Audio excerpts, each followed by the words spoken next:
Bismillahirrahmanirrahim. Assalamualaikum warahmatullahi wabarakatuh. Perkenalkan, nama saya Rodiatun Mardiah dengan NIM 1903048 dari kelas Remika A tahun 2019. Baik, di sini saya akan menjelaskan tentang analisis konsep tugas TIK 6, yaitu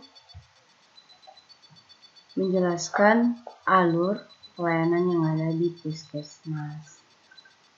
Untuk lebih jelasnya, sebaiknya kita melihat bagan atau alur yang ada pada pelayanan puskesmas. Nah, seperti ini alur atau bagan pelayanan pada puskesmas.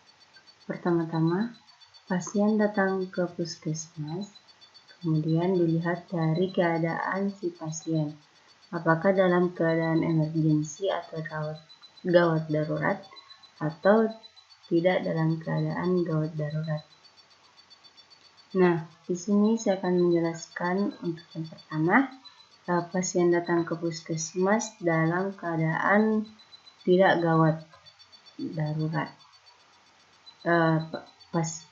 Lalu pasien datang kemudian langsung ke loket pendaftaran atau TPP. Setelah itu, pasien menunjukkan atau memperlihatkan kartu berobat atau kartu asuransi kepada petugas yang ada di TPP. Nah, setelah itu, petugas yang ada di TPP akan memvalidasi data atau identitas pasien ya sesuai dengan kartu berobat atau kartu asuransi dari pasien.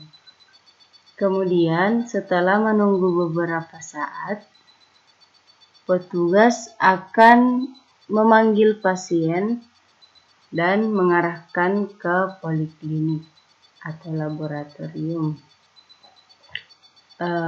Tapi biasanya ke poliklinik dulu untuk dilakukan pemeriksaan atau tindakan. Setelah itu, untuk poliklinik yang ada di puskesmas itu sendiri ada beberapa poliklinik, yaitu poliklinik umum, poli KIA atau keluarga berencana.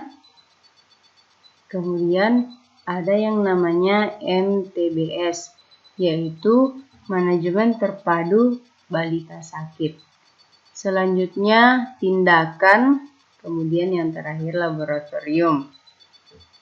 Setelah itu, setelah diarahkan ke poliklinik, jika bisa ditangani, akan dilakukan pemeriksaan oleh dokter atau perawat.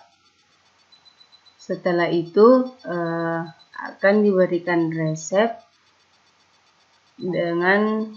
sesuai dengan keluhan atau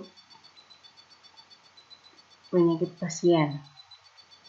Kemudian akan diarahkan ke apotik. Petugas atau dokter yang ada pada poli akan mengarahkan pasien ke apotik. Kemudian pasien bisa pulang. Nah, untuk pasien dalam keadaan emergensi, pasien datang ke puskesmas dalam keadaan emergensi, pasien diarahkan langsung ke UGD.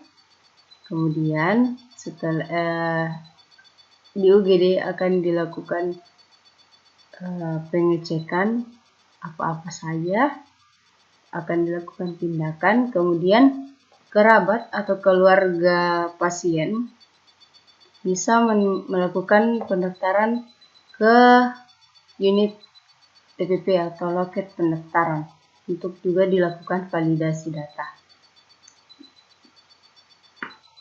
Kemudian setelah itu pasien jika bisa ditangani atau luka emergensinya atau keadaannya bisa ditangani, akan dilakukan tindakan atau pemeriksaan. Setelah dilakukan pemeriksaan dan dilihat apakah pasien itu membaik setelah beberapa jam atau beberapa waktu, pasien akan diberikan resep obat. Kemudian keluarga pasien atau kerabat pasien diarahkan ke apotek untuk mengambil obat, lalu bisa pulang.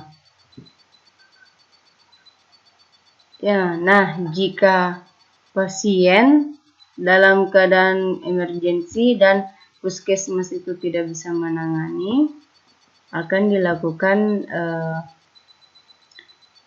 rawat inap, opname, akan dilakukan opname. Fungsinya untuk dilakukan observasi untuk penyakitnya. Tapi jika sangat emergensi dan puskesmas misalnya tidak memiliki salah satu alat, contohnya operasi, akan dilakukan rujukan ke rumah sakit. Kurang lebih seperti itu. Nah, baik, sekian dan terima kasih. Kurang dan lebihnya mohon dimaafkan. Wabillahi taufiq wal hidayah. Assalamualaikum warahmatullahi wabarakatuh.